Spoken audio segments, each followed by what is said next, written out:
Tudo isso e muito mais por apenas 9.999.999,99 centavos. Tudo isso no notebook do Duque.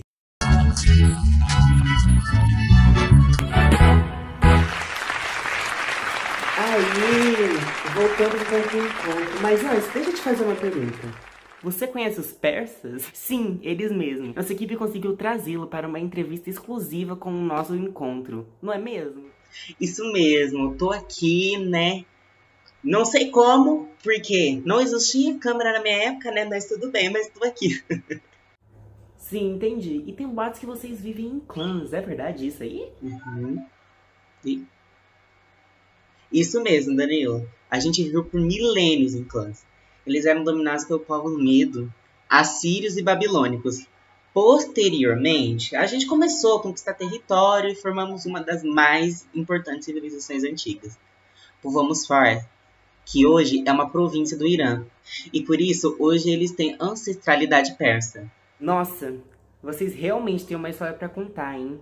Mas ó, me diz, isso só ficou no Irã ou se espalhou também pro resto do mundo?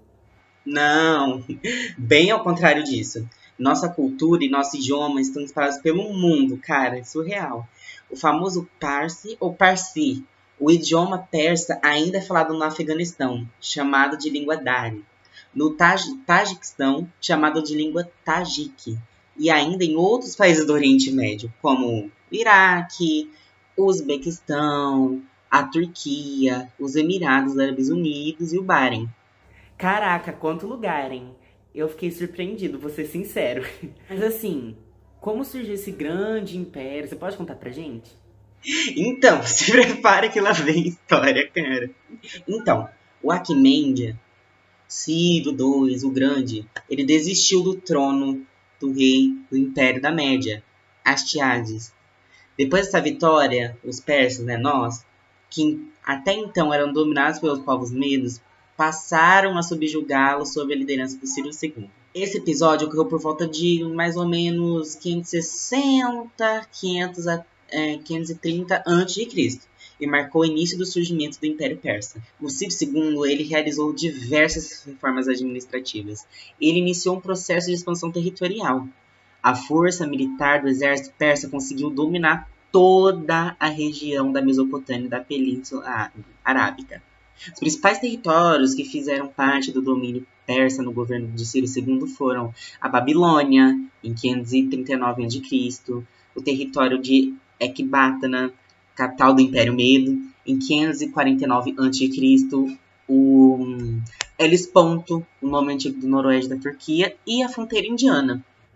Ó, aqui nessa imagem a gente pode ver mesmo que vocês abrangeram vários territórios.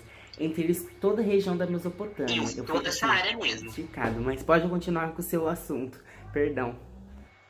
Então, depois de já edificados os alicerces do Império Persa, Dário I assumiu e governou com ainda mais riquezas e vitórias territoriais.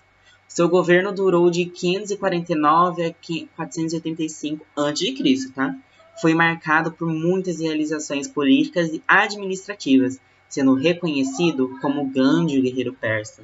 Uma das formas de manutenção das riquezas era com a arrecadação de impostos do povo denominados.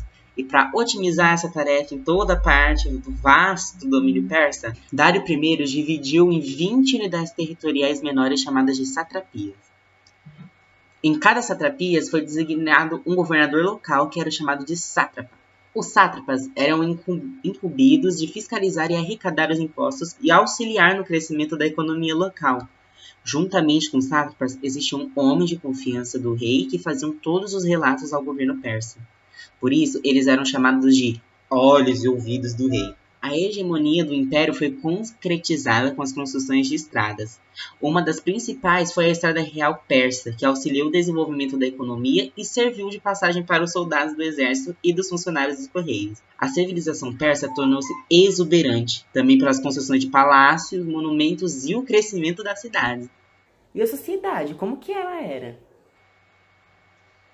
Como a sociedade era, então? Na sociedade persa, não existia a possibilidade de mobilidade social, ou seja, da pessoa mudar seu status social com o fruto de seu trabalho.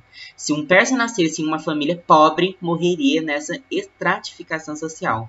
Da mesma forma que aqueles nascidos em famílias mais abastadas permaneciam ricos.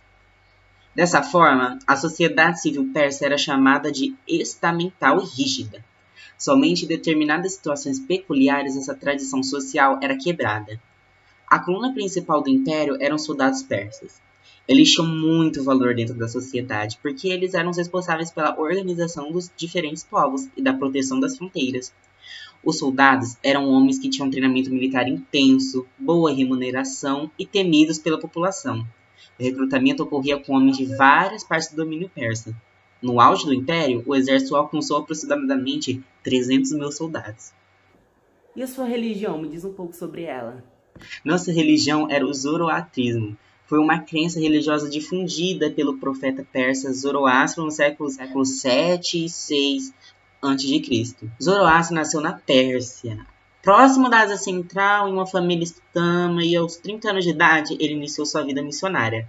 Pouco a pouco ganhou seguidores e adeptos da religião, que entraria para a história antiga como uma das mais duradouras do mundo. Antes das ideias missionárias do profeta, os persas eram politeístas e acreditavam em várias divindades. Depois das pregações do Zoroastro, muitos converteram-se à ideia da existência do bem, que regia todas as coisas boas, e à existência do mal, responsável pela raiva e a ganância na terra. O livro sagrado é o Zend-Avesta, no qual consta a narrativa sobre Ahura Mazda, deus da bondade e da sabedoria, e sobre Ahriman, o deus das trevas. Os seguidores dessa fé acreditavam que no final dos tempos, ou no dia do apocalipse, Ahura Mazda vencerá Ahriman e levará todos aqueles que escolheram o caminho do bem para o céu.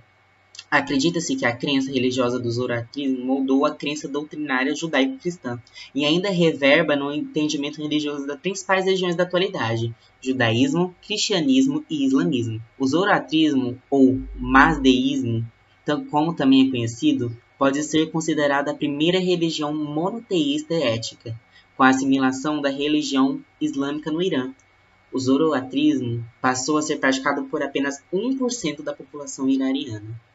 Muito obrigado por ter compartilhado seu conhecimento pra gente, por estar aqui. É um prazer enorme você estar aqui, mesmo não presencialmente, né, por causa da pandemia do Covid. Mas agradeço de coração pela sua participação aqui no encontro, tá? Muito obrigada. Tchau, tchau.